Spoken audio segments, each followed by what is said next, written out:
internet.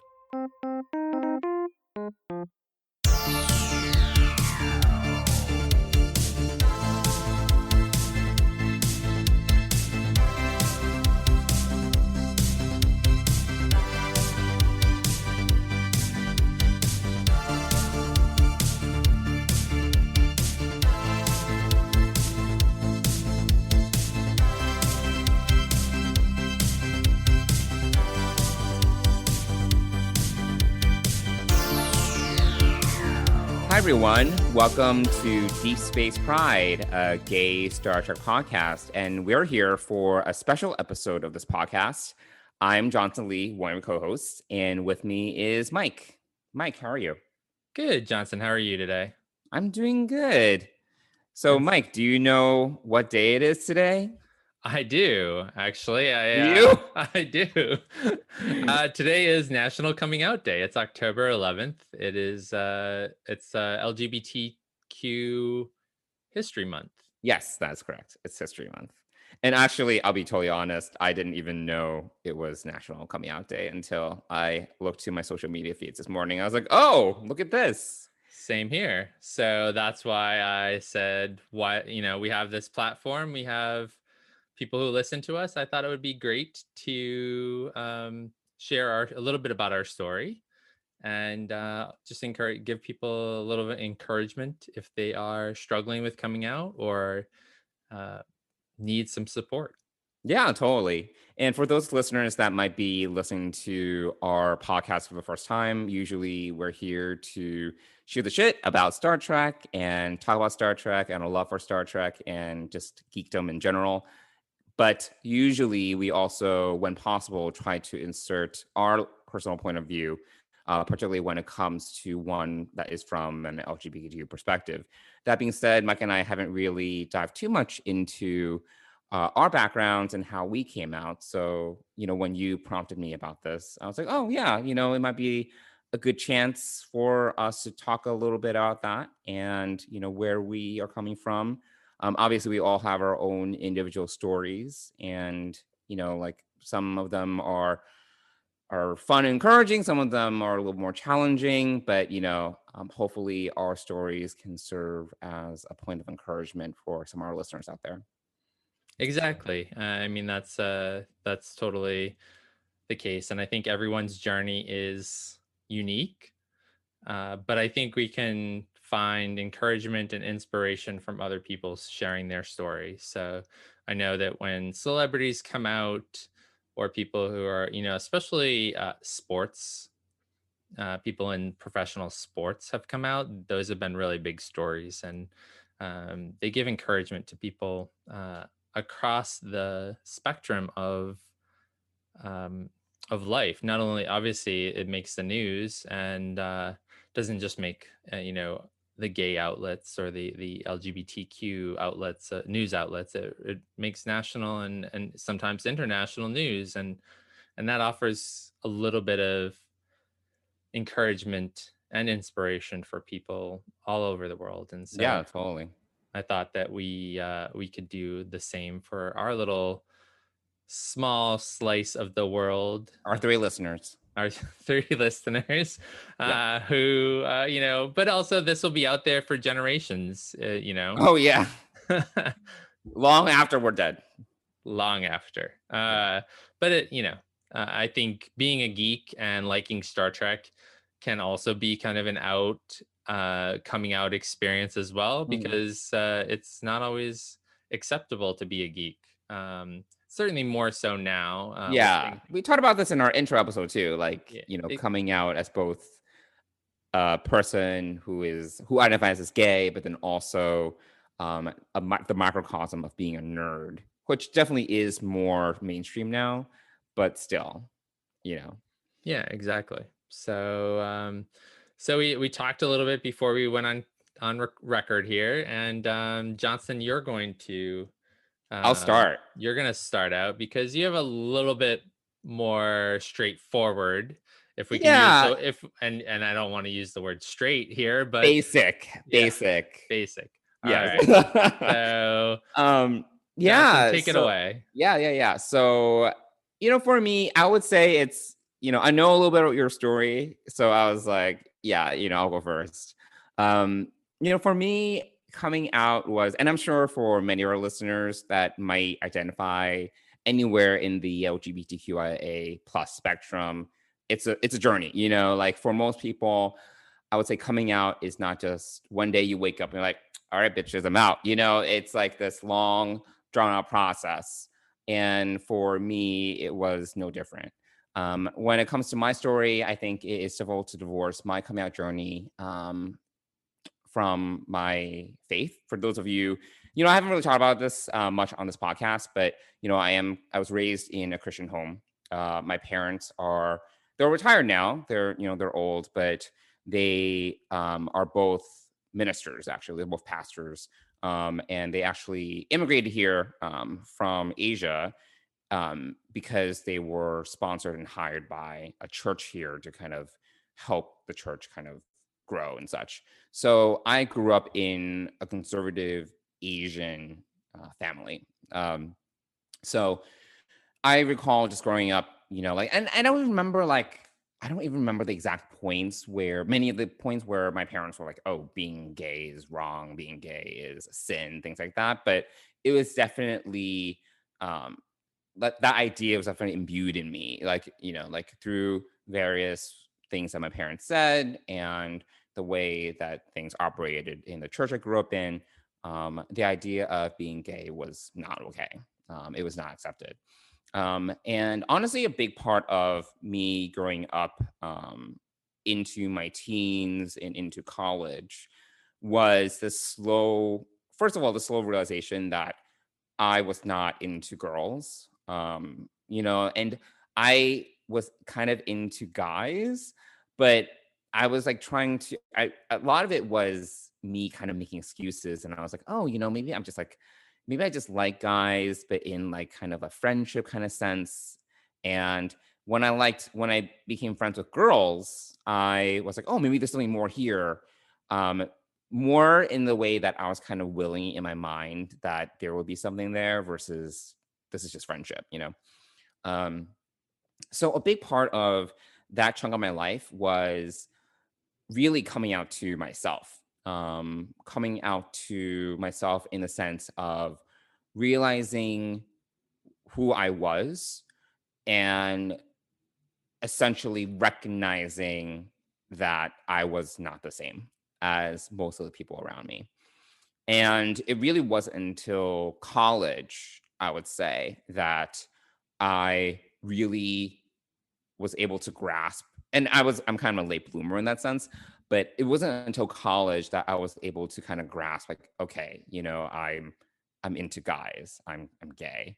And I remember, I think it was like around my junior year of college that I came to this realization, and I had like many mini breakdowns um, about it. First myself, and then I started to come out to friends about it.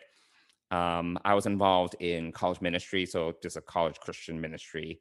And I remember we had people like staff people who were hired to work with the college youth part in terms of this college ministry. And I remember talking to them about it. And the great thing I think about my experience, despite some of the intrinsic pain that was involved in the coming out experience, is that my friends and also the people who are on staff that I talked to, they were all very gracious about it. No one in my community or in my circle um, were in any way, shape, or form saying like, "This is the answer. This is what you should do." None of them actually had that. And even the ones that were more conservative, were quote unquote conservative Christian, they they really just offered me empathy, and they offered me like a shoulder to cry on. And they would say things like, I don't have all the answers for you, but I'm here for you. And honestly, that was really helpful. I think that is um that is a good example of, in my mind, what Christian culture should be like versus how it often is popularized now in America, where you have evangelical Christians kind of feeling like they have all the answers. And there was just a complete opposite of what Christian culture is like now. And for me, that was just tremendously helpful to know that these people, they may have opinions, they may have thoughts, but they also recognize that they don't have all the answers. And they were able to offer me that empathy that I think I really needed during that time. So I would say in my early years, it was really a matter of kind of just trying to figure things out. I was kind of in a boat where I was like, okay, you know what? This is something I'll deal with, but I'm just going to focus on getting a job, graduating, getting a job. Like I'm just going to kind of compartmentalize this. And I'm not going to I'm going to play it safe. I'm not going to enter into a relationship or seek that or anything like that. I have other things to worry about. And I did, I had many other things to deal with. I didn't really know what I was going to do with my job, my career after graduating. So there were plenty of other things for me to kind of tackle. And honestly, I prioritized all those other things above and beyond the reconciliation of my own sexuality. And it honestly wasn't until my 30s that I really, I don't know if it was a mix of me kind of becoming, going into a place where my things were more stable in life. I was settled into my job, my career, and I was like, all right, now is a time for me to really start to figure this out. And it took me a while, again, I'm a late bloomer. So it took me a while to really start to prioritize that. And, I've been single this entire time. I'm still single. I've never been in a relationship. But at least it was a point where I was like, all right, I really need to start to think about this, address it. I'm still a person of faith. So a big part of it was kind of trying to reconcile my sexuality with my faith. And through various connections, through various communities I was able to get in touch with, that was something like over many years that I was able to really tackle and figure out and get to a place where, I can say that I'm a person of faith. I can say that I'm gay, and I can be proud of both. And for me, it is really important to be able to say that. However, I will say that, in my mid 30s was when I decided to come out to my parents. And that was a big deal because before that, honestly, for most of this time, I was in my mind, I was like, I'm never going to come out to them. I'm going to, they're going to die I before I come out to them. It's just going to be something they never find out. But as I started to make these connections with people who were in a kind of a similar boat as I was, I just started to realize that I was kind of just living a lie to them, through just omission. I wasn't honest with them. They would ask me about are there any girls you're interested in? And I would be like, no, there's no one. And I even dropped a few big hints, and they just didn't get it. They just never caught on. And eventually, I just got around to this place where I was like, you know what? I just have to say something. I have to tell them, because I feel like there is this impasse to how honest I can be about myself because I'm not out to them. And it could have been something that I just carried on. It could have just been this lie through omission that I could have just continued without, I would say, a serious impact on relationship. But I just feel that there was just something in the way. It just didn't feel right. So I would say it was I believe it was 2015 or so. It was the Christmas of 2015. I was visiting them at home, and Christmas Eve, I remember I timed it very specifically. It was very strategic because my mom is kind of insomniac, and she's sometimes up at 2 a.m., 1 a.m. And I don't sleep until 3 a.m. So I was like, okay, I'm going to basically get her first, because my mom is a better listener to my dad, and my dad's older, so I didn't want him to have a heart attack or something. So I was like, okay, from a strategic standpoint, let me talk to my mom first. So I spoke to my mom about it. and took a while to kind of get it out.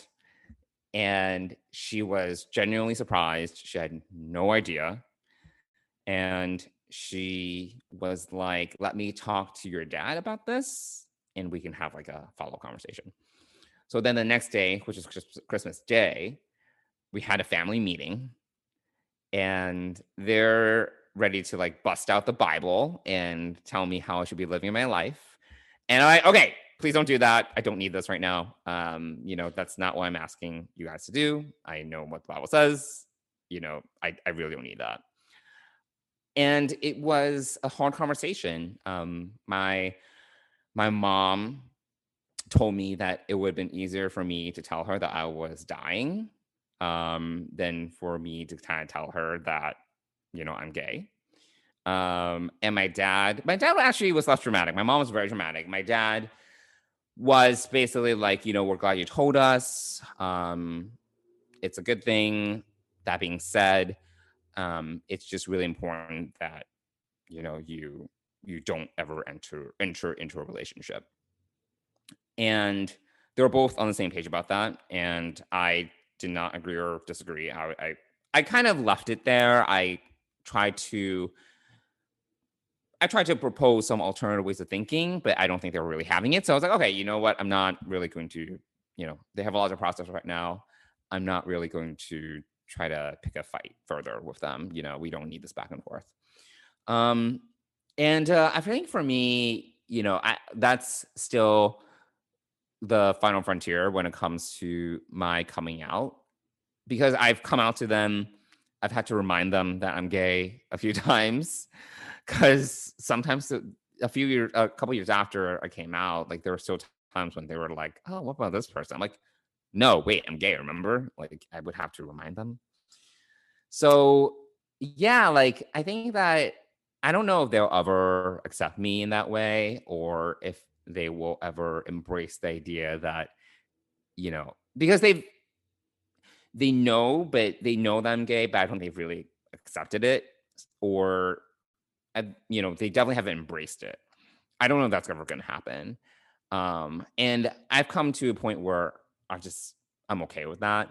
Um, after that time when I came out to my parents, that's when I really was able to just be much more free when it comes to, talking about my sexual identity, when it comes to just not only friends, but strangers, social media, because I didn't have to kind of be worried about somehow it going back to my parents through other means. Because that was one thing that I was very cautious about.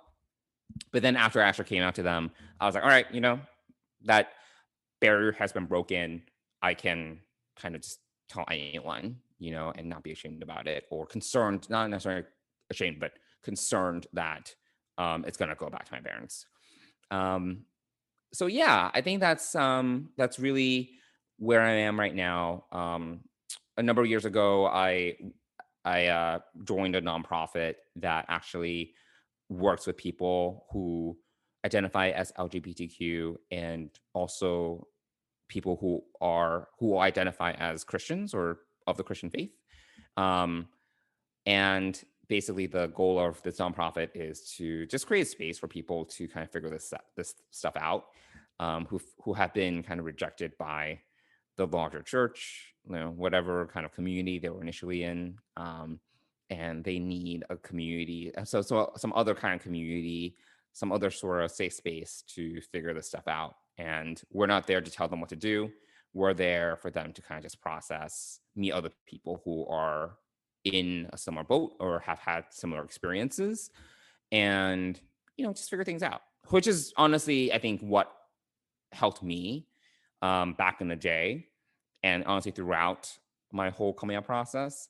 And like people oftentimes feel that they're alone, and they oftentimes feel that they don't have access to a community. Even the age of social media, sometimes people can feel very isolated. um, and sometimes it's a matter of just marketing these resources that are available, or through word of mouth, through advertising, which is sometimes what we do, and making them just making them aware, that there are these resources for them out there. So that's what, this nonprofit does. It's just a kind of side gig that I'm involved in.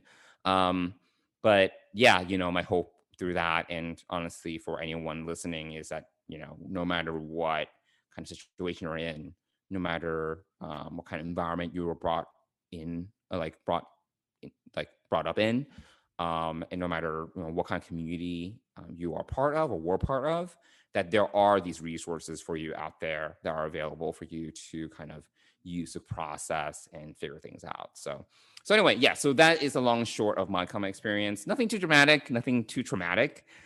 Uh, there are definitely ups and downs, but yeah. Now I'm in a place where now I'm part of a gay Star Trek podcast. So obviously I'm out there with who I am and proud of it. So yeah, that's my story.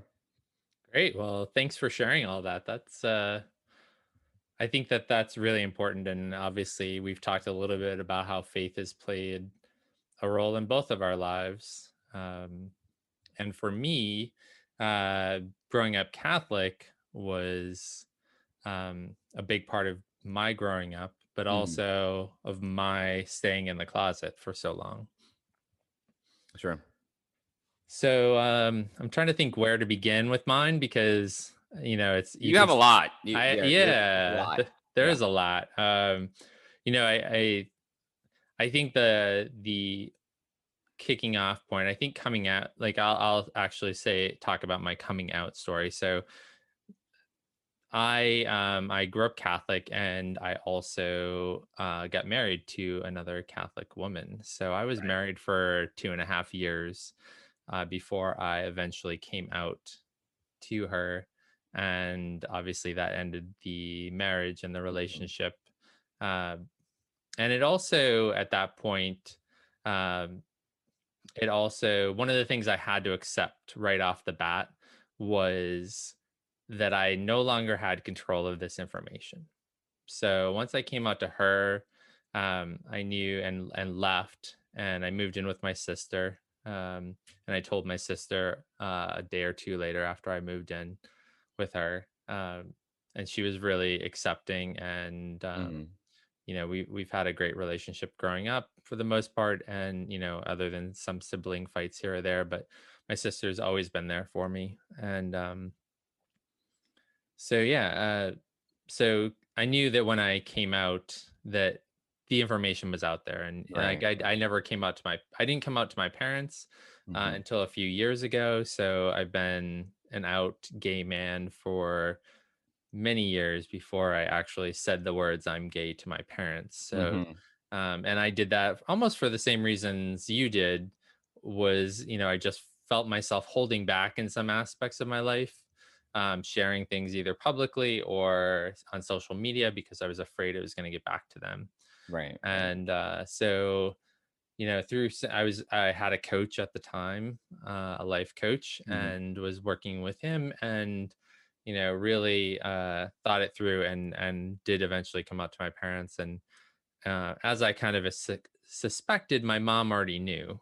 um, and I didn't at the time ask the right question, and I still don't know how she found out. Yeah. uh, but obviously I think it goes back to the time when I was married. And um, there was a relationship obviously between my parents and my ex-wife, Right. and all of that, and obviously her parents and my parents. So that was kind of, so that didn't completely surprise me. It would have been nice Mhm. for me to ask her how did she find out and kind of get that information. Mhm. But she did say that it was up to me for me to tell her. And my dad just said okay. He didn't really Okay. he didn't No really say problem. anything, and maybe he already knew too. I don't know. I never really asked. Mhm.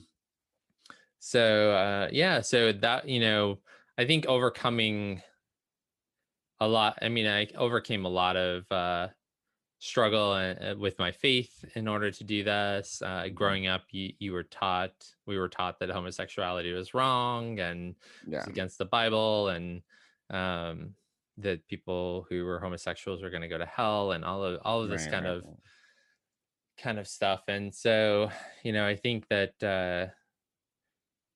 it's it's certainly it's certainly hard. And you know, one of the effects of staying in the closet and staying not out to yourself is that it does something to your mental health. And Sure. for many years, probably 5 years or more before I came out and did, you know, did all of that, I was really struggling with depression, pretty severely. I mean, I was on Right. Right. medication for depression. I was seeing a Oh, I didn't know that. therapist. Yeah. Yeah. So, and you know, I don't know if it's not widely, you know, mentioned, but depression medication can affect you sexually. So that, you know, Mhm. there was um, some some working with that, especially, you know, at the time within my heterosexual relationship. So Mhm. Mhm. there were some challenges there, but ultimately, like when I came out, I I felt better.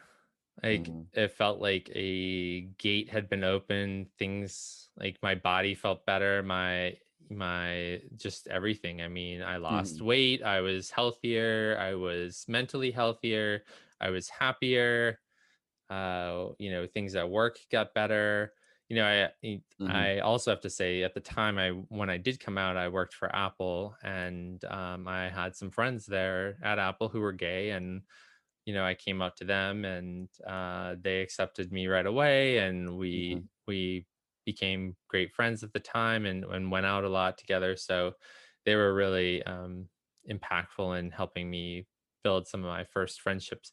But at the time, like prior to coming out, I had stepped away from the Catholic faith for Yep. other reasons, but this is also like it was probably an unspoken one inside of me, was the fact that, you know, the Catholic faith did not accept gay people. So that was one reason. Also, I lived in Boston at the time. It was the time of the, you know, around the time of the child sex abuse scandal in Mm. Boston. Mhm.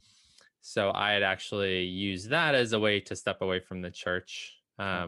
And I've never really been back. I often refer to myself as a recovering Catholic, but Right. I do consider myself a Christian. And fortunately, a few years ago, I did find a faith community that was open and affirming, and made me feel welcome for who I am, and I'm still with them today. So in several aspects, I not only attend Marble Collegiate Church, but I also work for them. So you know, faith has played a part in my life throughout all of this. You know, one of my favorite poems is Footprints in the Sand. And Johnson's Unfamiliar. I'm like making a face. unfamiliar. Yes. Footprints in the Sand is just a story about how someone at the end of their life looks back. They're walking along the sand. Oh, I know this. Yes. All right, continue. So they see scenes flashing up of their life as they're walking along the beach, and then they take a look backwards and they see that at certain times during their life, usually during the most troublesome and toughest periods of time, there's only one set of footprints in the sand. And so the person asks God, "Why would you leave me at those deepest, darkest times?" And the response God gives is that didn't leave you. I was actually carrying you during those times. And so spiritually, that means a lot to me. And Mhm. I certainly can look back in my life and see how, even though I left God and my life, it did come back.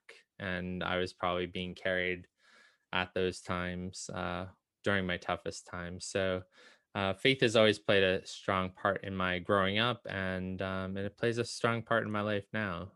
But I did take some time away from it because of Yeah. the religious.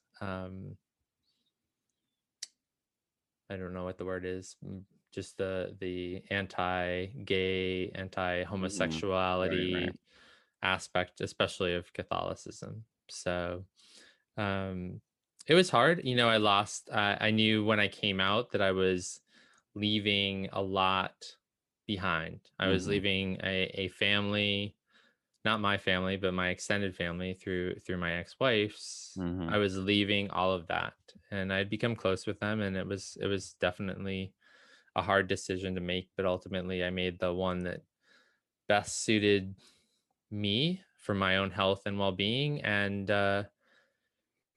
yeah, it's certainly a journey, and I'm leaving out a lot because it is so complex, and so, so up and down. I do remember growing up and looking at guys and being somewhat attracted to them, Mm-hmm. and I guess because of my religious upbringing, even though I had those thoughts, I thought that those thoughts were wrong. Right. You repress certain feelings. Yeah. Exactly. Yeah. So, I can certainly understand how a lot of people may grow up in the same situation, and I guess I can say two things. One, or maybe several things. I don't know. One, it does get better. One, God doesn't leave you if you grew up as a person of faith, and you feel like God has left you for this part of your life because you are having feelings like this, or you uh, don't feel okay. I would say that God is still with you, and yeah, it does get better. It does, life Yeah. does get better.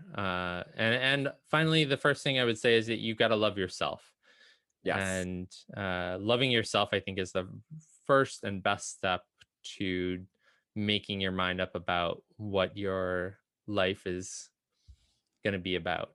And we've talked, we shared in our origin episode that that's part of the reason why I created this podcast with you, invited you to be part of this, is Mm-hmm. because I wanted people to have a place to go where they could hear two gay guys, Mm-hmm. two members of the LGBTQIA community, talking about Star Trek, but also talking about our lives. And I didn't really anticipate doing an episode like this, but I felt inspired, since we are well underway with our podcast, that I thought this Mm-hmm. would be a good thing to put out there. And yeah, there's And a we discovered that it's National Coming Out Day today. So yeah, so we are doing this on the fly, and we're going to release this mostly unedited. So it's just going to go out there. And, I think the best thing we can say is that if you need support, there's a lot of support out there.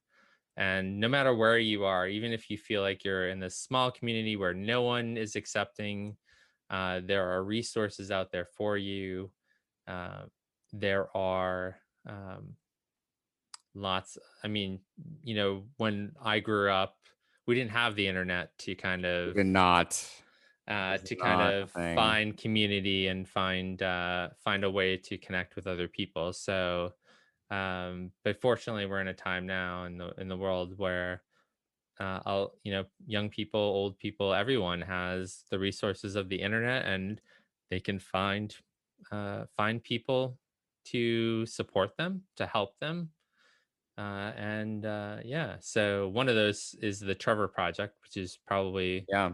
a great resource. And so I wanted to put out the information for that to our listeners. So just a little bit about the Trevor Project, and this is from their website, which you can find at thetrevorproject.org. Um, they were founded in 1998 by the creators of the Academy Award winning short film Trevor. The Trevor Project is the leading national organization providing crisis intervention and suicide prevention services to lesbian, gay, bisexual, transgender, queer, and questioning young people under 25. So if you are having trouble in your life and you feel like it's an impending crisis, or you just want to talk to someone, or if you're struggling with whether you should go on, whether your life is worth living anymore, I would definitely encourage you to give the Trevor Project a call. Their number is 866 488 7386, and we'll make sure that that's in the show notes and on our social media.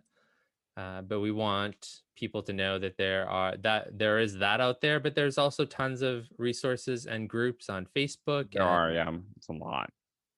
So there's a lot of resources out there for you, and to not despair. And if we can help you out in any way, you can reach us at through email at Hmm. deepspacepride@gmail.com. Or you can reach us through social media. We are on Twitter and Instagram, and our handle on both is simply Deep Space Pride. So yeah, Mike, as you were saying, like there are definitely a lot of resources out there. But if anyone wanted to chat with us about anything, we're definitely here to talk to you, to give you our thoughts, point you to resources, things like that. Um, would be more than happy to do that. So yeah. Absolutely. We're here for you, and we'll point you in the right direction of any resources that we can help you find. But definitely it's not worth you are worthwhile, you the listener, and whoever you are, wherever you are. And please reach out to us if we can help you out in any way. Come join us on our journey as we talk about Star Trek next time on our next episode. Happy National Coming Out Day. Yes. Bye, everyone. Bye.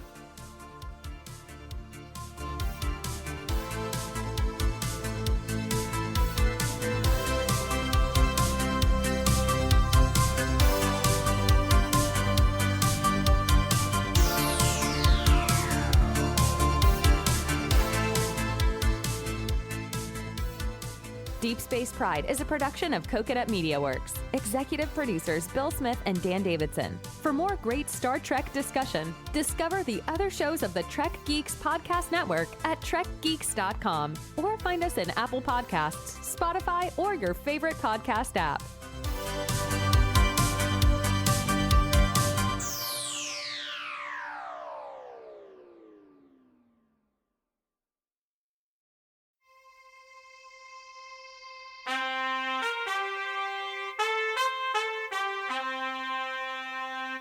Coconut.